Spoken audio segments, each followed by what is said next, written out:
नमस्कार दोस्तों, स्वागत है आपका द स्टोरी वाला में। दोस्तों आज हम बात करेंगे एक बहुत बड़े यूट्यूब चैनल, हम उसको न्यूज़ चैनल भी बोल सकते हैं, द लल्लन टॉप के संस्थापक सौरभ द्विवेदी के बारे में। दरअसल दोस्तों सौरभ द्विवेदी को उन्हीं के दोस्त आनंद रंगनाथन ने दोगला और ना जाने कैसी कैसी बातें कही हैं। ये बातें उन्होंने पिछले 2 साल पहले हुई एक घटना का जिक्र करते हुए कहा। अब घटना दरअसल ये है दोस्तों, 2-3 साल पहले नुपुर शर्मा नाम की एक भाजपा की सदस्य थी, जिन्होंने इस्लाम पे कुछ टिप्पणी कर दी थी। जो मुसलमानों की किताब है कुरान, उस पे कुछ टिप्पणी कर दी थी और उसमें लिखे कुछ बातों का जिक्र करते हुए ये कहा था कि इस्लाम में ये बातें लिखी हैं, जिसके बाद पूरे देश में बहुत सारे मुसलमान गुस्सा हो गए थे और कुछ इस्लामी कंट्रियां भारत की सरकार से स्पष्टीकरण मांगने लगी थी। पर दोस्तों नुपुर शर्मा के बयान के बाद से उनको धमकियां आने लगी, रेप की, मर्डर की, सर धड़ से अलग करने की। और ये बात वही समाज कर रहा था जो अपने आप को बहुत ही शांतिप्रिय कहता है। मेरा मानना है दुनिया का कोई भी धर्म किसी स्त्री के खिलाफ इस तरह की बातें नहीं कहेगा या फिर इतनी हिंसा की बातें किसी इंसान के खिलाफ नहीं कहेगा।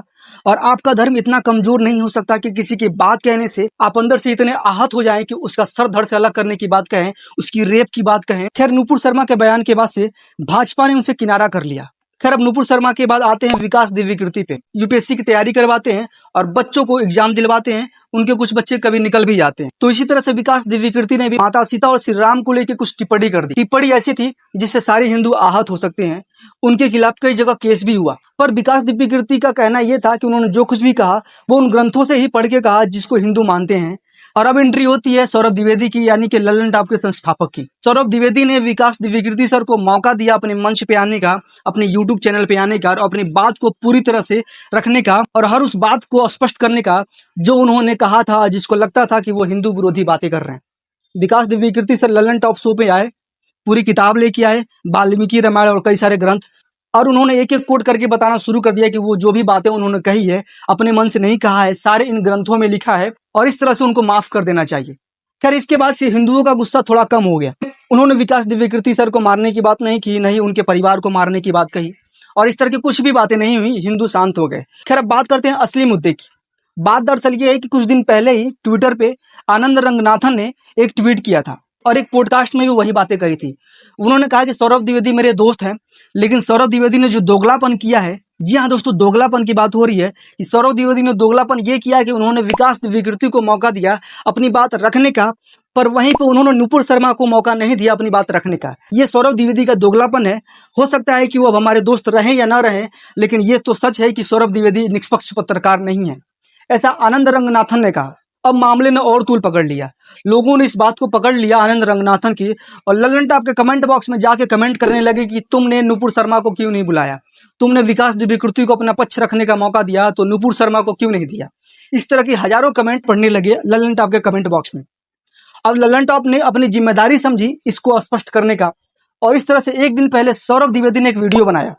उस वीडियो में उन्होंने इस बात का जवाब दिया कि उन्होंने नुपुर शर्मा को मौका दिया था अपने लल्लन टॉप पे आने का, अपनी बात रखने का, और एक बार नहीं 2-2 बार रखने का मौका दिया था। अपने दोस्त आनंद रंगनाथन पे तंज भी कसना शुरू कर दिया कि लगता है हर इंसान अपना अपना पाला पकड़ के बैठ गया है, उसको जहां सहूलियत लग रही है, जहां अच्छा लग रहा है, वहीं वो बैठ के अपने फायदे की बात और अपनी विचारधारा की बात, एक विचारधारा की बात कर रहा है।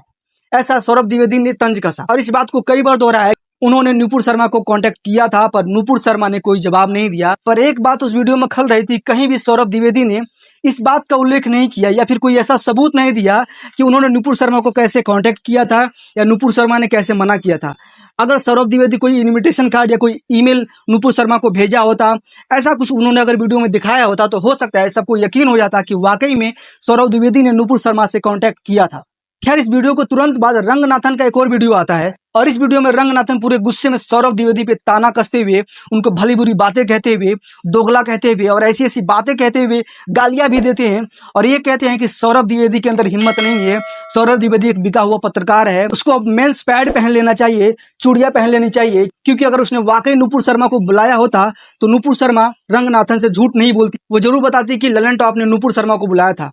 यानी कि रंगनाथन का कहना यह था कि उन्होंने नुपुर शर्मा से बात की और नुपुर शर्मा ने कहा कि उनको कोई भी इनविटेशन नहीं आया था लल्लन टॉप की तरफ से अपनी बात स्पष्ट रखने का। यानी अगर रंगनाथन की बात सही है तो सौरभ द्विवेदी झूठ बोल रहे हैं और यानी रंगनाथन की बात झूठ है तो सौरभ द्विवेदी सच बोल रहे हैं। पर सौरभ द्विवेदी अगर सच भी बोल रहे हैं तो भी रंगनाथन ने उनको लपेटना शुरू कर दिया कि जिस तरह से आप मोदी जी की हर बातों को ब्लैक एंड व्हाइट करते हैं, समाज में जो भी हिंदुओं के खिलाफ होता है उसको ब्लैक एंड व्हाइट करते हैं, क्या वो बातें सही हैं या नहीं है, फैक्ट चेक करते हैं। उसी तरह से आपके नुपुर शर्मा के कही गई बातों का भी फैक्ट चेक करना चाहिए था कि नुपुर शर्मा ने जो बातें कही वो सत्य थी या झूठ थी। यानी आपके अंदर इतनी हिम्मत नहीं थी कि आप नुपुर शर्मा की बात कह सकें, इस्लामिक संगठन के खिलाफ, इस्लामिक कट्टरपंथी के खिलाफ कुछ बोल सकें। अब रंगनाथन की इस वीडियो के बाद से सौरभ द्विवेदी का जवाब आना बाकी है, लल्लन टॉप का जवाब आना बाकी है कि हिंदी बेल्ट में लल्लन टॉप सबके लिए भरोसे का प्रतीक बन चुका था। लल्लन टॉप पे सबको भरोसा था, ऐसा सबको लग रहा था कि लल्लन टॉप ऐसा चैनल है जो निष्पक्ष रूप से अपनी बात रखता है, किसी एक खेमे से नहीं है, वो दोनों तरफ की बात करता है, वो दोनों तरफ की बुराई करता है। तो उम्मीद है कि रंगनाथन की इस वीडियो के बाद से, जवाब के बाद से सौरभ द्विवेदी खुद को साबित करेंगे कि वो दोगले नहीं है और उन्होंने नुपुर शर्मा को बुलाया था। बाकी आपका क्या मानना है इस बारे में, सौरभ द्विवेदी के बारे में, लल्लन टॉप के बारे में, रंगनाथन के बारे में, नुपुर शर्मा के बारे में, और इस पूरे मामले में जिस तरह से हिंसात्मक बातें हुई थी नुपुर शर्मा को लेकर, उसके बारे में जैसा भी आपको मानना हो कमेंट बॉक्स में जरूर बताइएगा। बाकी अगर ये वीडियो आपको अच्छा लगा हो तो लाइक शेयर सब्सक्राइब जरूर कर दीजिएगा। धन्यवाद दोस्तों।